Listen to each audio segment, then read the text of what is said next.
Keith Brimacombe left an indelible impact on the university at British Columbia, the people he mentored, and the industry he studied.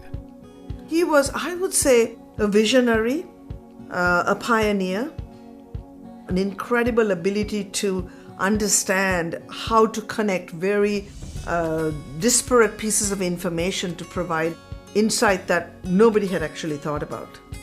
Keith was a little bit unique as a visionary, as he actually looked at the ground we were standing on. He worked with existing industries, he worked with existing technologies, and it was all about improving our understanding of those technologies.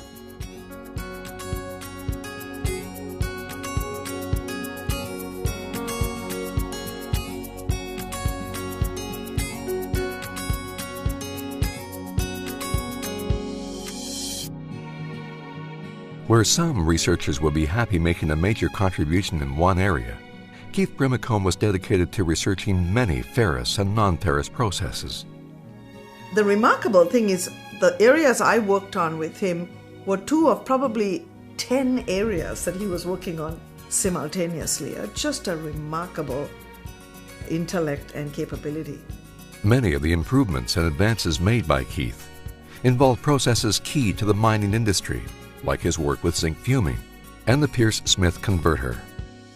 It was his approach to studying these areas that made him unique.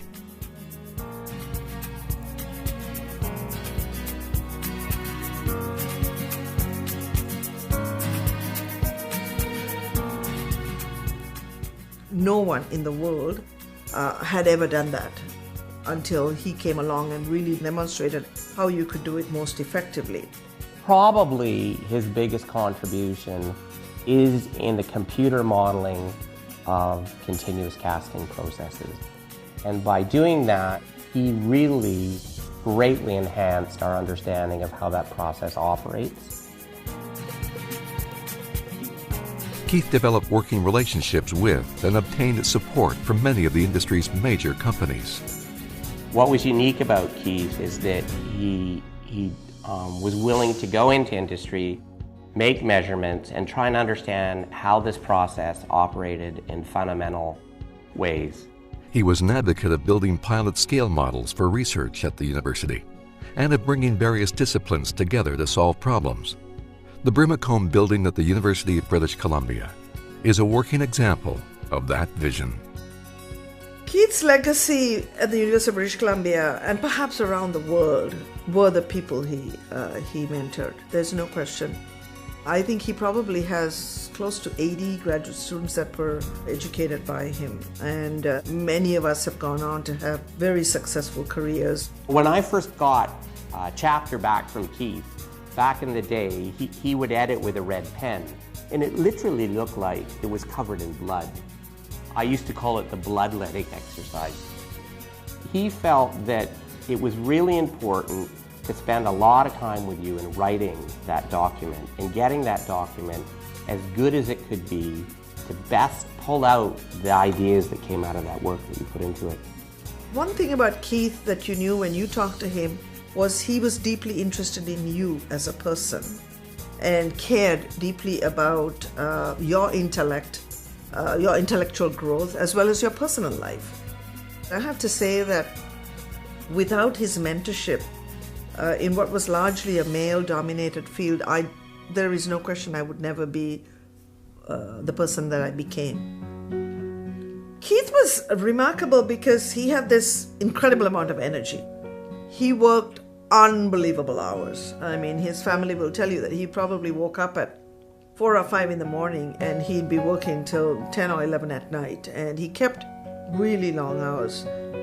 Often called an ambassador for the mining industry, Keith accomplished a lot in a short time. He held over 100 positions in more than 30 industry, educational, and government associations and committees. He also taught over 50 courses in companies around the world. You could travel the world, literally, and you'd bump into people that knew Keith either in person or by virtue of the impact he'd had on a particular field. So it was quite incredible. He also authored 10 books, published almost 300 papers, and obtained 15 patents. Keith received over 28 major national and international awards. He was instrumental in obtaining several $1 million in research funding. In 1985, he established the Center for Metallurgical Process Engineering. In 1997, Keith took a leave of absence from UBC to become the founding CEO and president of the Canadian Foundation for Innovation, a government initiative to foster world-class research in Canada.